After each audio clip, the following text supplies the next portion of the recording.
Hey everyone, welcome back. You know how sometimes you wish there was like an instruction manual for raising resilient kids? Mm-hmm. Yeah. Like a way to make sure they can handle whatever life throws at them? Right. Well, today we're diving deep into, you guessed it, resilience. And get this, we're focusing on how to help our kids build that inner strength, those coping mechanisms. And the best part is we're backing it up with some solid research and expert advice. Yeah. And a lot of times people think resilience is like this magical trait. You either have it or you don't. Right, some people are just born resilient. Exactly. But actually, that's not how it works at all. It's No. more like a skill, you know? Okay, I like where this is going. A skill. Yep. So you're saying we can actually teach our kids to be more resilient. Exactly. Think of it like learning to ride a bike. It takes practice, a few falls maybe, but eventually you get there. Okay, so how do we teach this resilience thing? Where do we even start? Well, there was this really interesting study where researchers looked at kids dealing with all sorts of challenges, like family stuff, problems at school, you name it. Hmm. And what they found was kind of surprising. It wasn't the kids with the easiest lives who were the most resilient. Yep. It was the kids who had learned how to solve problems effectively. Interesting. So you're saying it's not about preventing every challenge, it's about giving them the tools to deal with challenges on their own. Exactly. We need to empower them to be problem solvers. And the best part is we can start super young, like even with little everyday things. Like what? Give me an example. Sure, like let's say their favorite toy breaks. Yeah. Oh, heartbreak. Right. Or maybe they're having a little argument with a friend. Mm, Instead of jumping in to fix it right away, we can pause and ask them, what do you think we could do about this?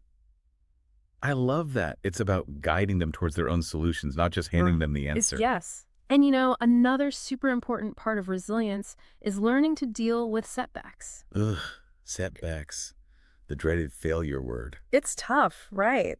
But we all experience setbacks in life, no matter how resilient we are. It's all about how we react, how we bounce back. Totally. I mean, I think back to when I was learning to bake with my grandma.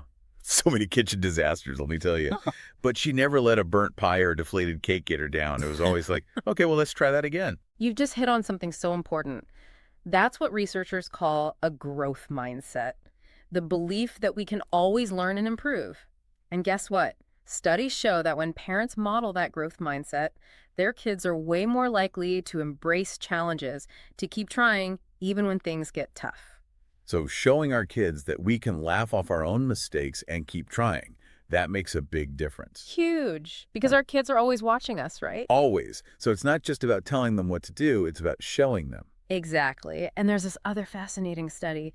They praised one group of kids for being smart, like, oh, you're so smart. And the other group, they praised their effort, like, wow, you worked really hard on that. Okay, interesting. What happened? The kids who were praised for their effort, they were more likely to try harder things, and they didn't give up as easily when things got tough.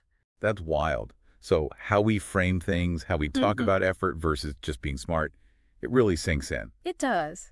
But at the end of the day, one of the most powerful things we can do as parents is just be there. Be present. Yes. Be supportive, offer encouragement, and love them unconditionally no matter what. Let them know they're not alone in facing challenges. That's such a good point. Sometimes just knowing someone's in your corner can make all the difference. So to wrap things up, it sounds like building resilience in our kids isn't about removing all obstacles, but about giving them the tools to handle those obstacles themselves. Exactly. It's about empowering them to be the best, most resilient versions of themselves. Love it. Now, for all you listening, here's something to think about.